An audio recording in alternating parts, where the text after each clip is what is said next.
All right, let's break down the evaluation and management of male sexual dysfunction. We're going to build a high-yield clinical framework here, exactly what you need to know for your boards, and, just as importantly, for your clinical practice. So here's the plan. We're going to follow the entire clinical reasoning arc, right? From the basic physiology all the way through the workup and our go-to treatment options. First up, let's talk physiology. And I mean really pay attention here, because if you get this cascade, you will immediately understand how our most common first-line treatments work. It's that important. So, it all kicks off with sexual stimulation. Could be in your head, could be physical, doesn't matter. The end result is the release of a really important signaling molecule, nitric oxide, or NO, from local nerve endings and the blood vessel walls. Okay, so that nitric oxide, that's like the first domino to fall. It floats into the smooth muscle cells of the penile arteries, flips on an enzyme, and that just cranks up the levels of a molecule called cyclic guanosine monophosphate, or cGMP. And this cGMP, this is the star of the show. It's the molecule that does all the heavy lifting. It tells the smooth muscles inside the penis to just relax. And when they relax, blood rushes in, fills up the erectile tissues, and boom, you get a rigid erection. So think of it like this. cGMP is the on switch for an erection. Simple enough, right? But the body needs a way to turn things off. And that off switch is an enzyme called phosphodiesterase 5, or PDE5. Its entire job is to chew up cGMP and end the erection. Burn that name into your brain, PDE5. Okay, so with that physiology locked in, let's head into the clinic. When a patient walks in complaining about sexual dysfunction, your very first job is to figure out which of three main buckets, or pillars, their problem falls into. You've got to ask, is this a desire problem? Is the libido low? Is it a mechanics problem? They can't get or keep an erection? Or is it a timing problem, like premature or delayed ejaculation? You have to figure this out first, because the workup for each one is totally different. Now let's zoom in on erectile dysfunction for a minute. Your single most powerful tool here isn't some fancy test, it's the patient history. This is where you'll make that crucial first cut between an organic cause and a psychogenic one. And these clues right here are incredibly powerful. Psychogenic ED? Bam! It tends to hit suddenly. It's often situational, works fine with one partner but not another. And, key point, the guy still gets morning erections. Organic ED, on the other hand, that's a slow burn. It's gradual, it's always there, and it's getting worse. And those morning erections? Gone.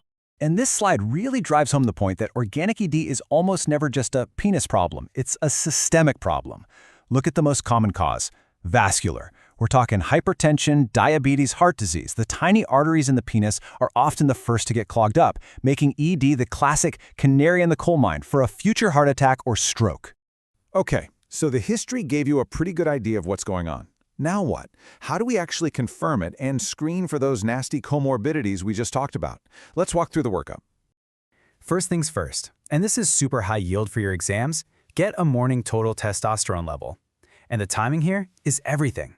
Testosterone levels are highest in the morning, so you got to get that blood drawn between 8 and 10 a.m., or the result is basically useless.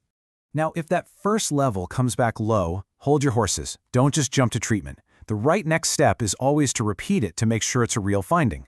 On that second draw, you'll also add a free testosterone and check LH, FSH, and prolactin. That'll tell you if the problem is in the testes themselves or coming from higher up in the brain. And listen, since we know organic ED is so often a vascular problem, your workup is not done yet. You have to screen for the big players. That means checking an HbA1c for diabetes and getting a lipid panel to see what their cardiovascular risk looks like. All right, let's put this all together and talk about treatment. I find the best way to think about this is like you're climbing a ladder. You start on the bottom rung and you only move up if you have to.